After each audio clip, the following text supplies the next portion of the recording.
Confession number 3. My brother thinks he's balding because of me. This might be the pettiest thing I've ever done, and honestly, I still feel guilty about it. When I was 15, I got my first job and finally started making my own money. I spoiled myself a little. Nice clothes, good makeup, and expensive branded shampoos. Around the same time, my older brother developed a habit of sneaking into my bathroom and using my stuff, especially the shampoo. He'd wash his hair with it and leave the bottle open in the tub, so it would all spill out and go to waste. It drove me insane. I told my parents, but they just said I needed to learn how to share. So one day, completely fed up, I bought a hair removal cream, mixed it with my fancy shampoo, and left the bottle in my bathroom like usual. I even warned my brother not to use it, but of course he ignored me. Over the next few days, I watched his hair start to fall out, slowly but noticeably. Bald patches began forming. I got scared. I hadn't expected it to work that well. I poured the rest of the bottle out and tried to move on. Our mom ended up taking him to a dermatologist, and he was diagnosed with alopecia. The doctor gave him some smelly, special shampoo to treat it. His hair eventually grew back. But here's the crazy part. I recently found out he still uses that special shampoo 15 years later because he's afraid the hair loss might come back. He has no idea it was all because of me. Edit. Some people are asking why I never told him the truth after all these years. Honestly, I didn't know he was still using the shampoo. I thought he had stopped, and maybe the doctor had told him he never actually had alopecia. I just hoped it would all fade away. I used to sneak into other people's homes. This happened back in the mid-1980s, when home security wasn't anything like it is today. In fact, a lot of families in our neighborhood didn't even bother locking their doors. The first time it happened, I was riding my bike around the block and noticed that one house had its front door slightly open. I peeked inside and called out, "Hello," to see if anyone was home. No one answered. I stepped into the living room and just stood there looking around. After a few moments, I got spooked and ran off, but something about it stuck with me. I realized I was hooked. I started waiting for signs that families had gone out, and I'd slip inside through an unlocked door or open window. I never stole anything. I just wander around, open drawers and cabinets, look through personal stuff. Once, I found a wad of cash stuffed into a sock in a drawer. I didn't take it, I just moved it to a higher shelf. That's when I got the idea to start leaving small signs that I'd been there. I'd rearrange plates and cups in the kitchen cabinets. Sometimes I'd move the silverware to a completely different drawer. Before people started getting suspicious and locking up, I'd done this in maybe 8 or 9 homes. Once the rumors started circulating in the neighborhood, even my own family began locking the doors. Eventually, I stopped.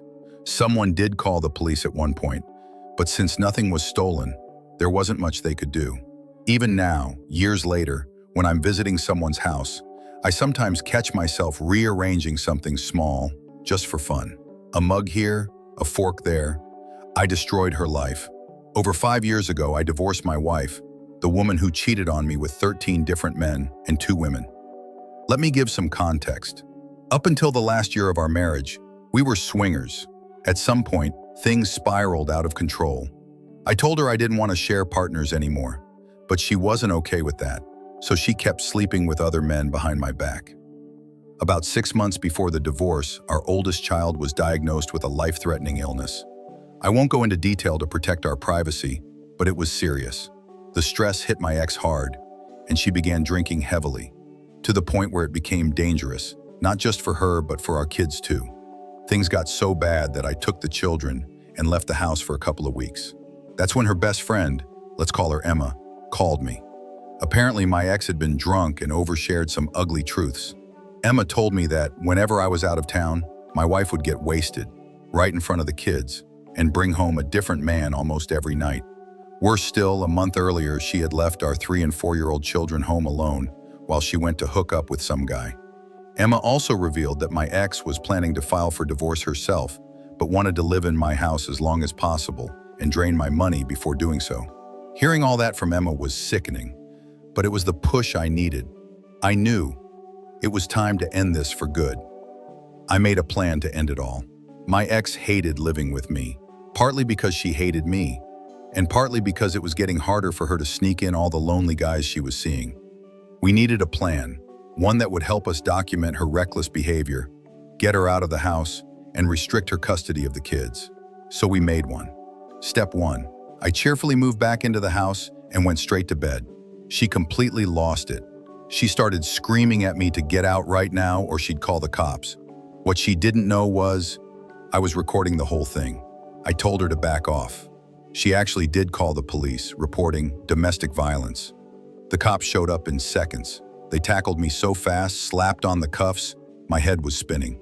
While I was sitting in the back of the police car, a detective came over to talk. I calmly asked him to listen to the latest recording on my phone. The longer he listened, the more his expression changed. Soon, it wasn't me in cuffs anymore. It was her. They threw her in the squad car and took her in for the night, giving her time to think about her behavior. She spent the next week at a friend's place.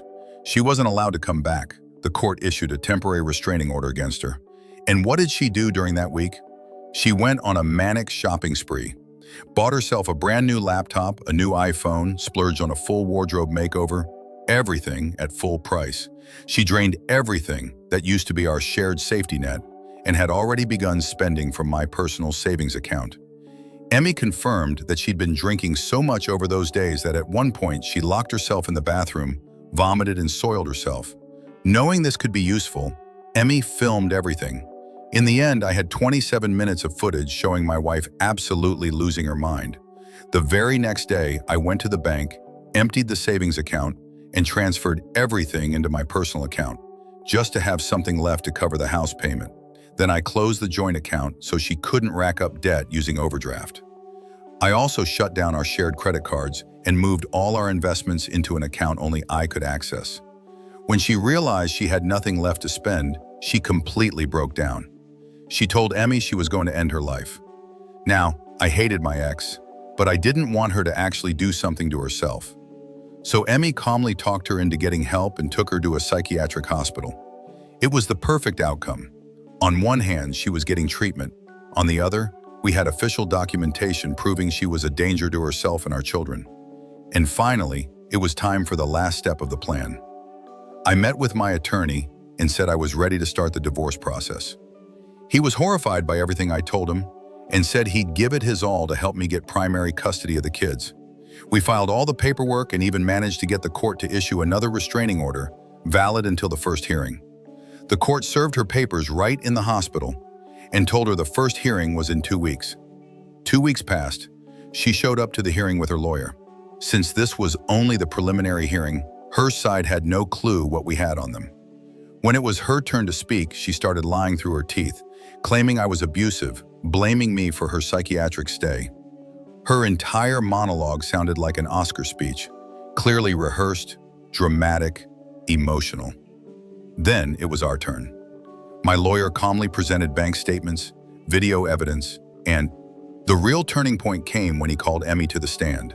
She told a devastating story about a mother who had completely lost control, a woman whose problems with substances were escalating fast. While Emmy spoke, my ex wouldn't shut up, and her lawyer just sat there, realizing in real time that everything she'd told him was a lie. Once everything settled, I was granted sole custody of the children.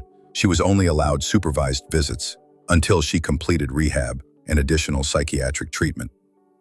As soon as she agreed to go through rehab and commit to mental health care, the court helped us set up a visitation schedule so she could still see the kids. In the end, I got to keep the house, though I had to buy out her share, and the children spent 80% of their time with me. The investment accounts remained untouched. For the first 2.5 years after the divorce, she lived with her mother and went through job after job. Now, it's been over 5 years, and my life has only gotten better since. It's such a relief knowing that my ex is no longer my responsibility.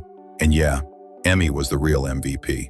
Without her, I'd have been completely screwed. We all need someone like Emmy in our lives. I took her out to dinner and gave her and her boyfriend tickets to Cirque du Soleil. Tickets that were originally bought for my wedding anniversary. Confession number 4. When my mom had cancer, I told her I wished she would finally die. This feels like the only place I can truly confess something I've regretted for over a decade. My wonderful mother died when I was 9 years old. Cancer, ovarian cancer, took her quickly. So quickly, in fact, that her health just seemed to collapse almost overnight. One day I walked up to her and said the first thing that popped into my childish head, "I wish you would just die already." Her reaction has haunted me ever since. She looked at me and started crying quietly. 9-year-old me didn't understand what I'd said. I just turned and walked away, ashamed, leaving my mother sitting there in tears. We never spoke about it again. A few months later, she was gone. I wasn't a bad kid. I was just angry at having to watch her suffer every single day. I wasn't ready for any of it. Rest in peace, Mom. I think about you every day.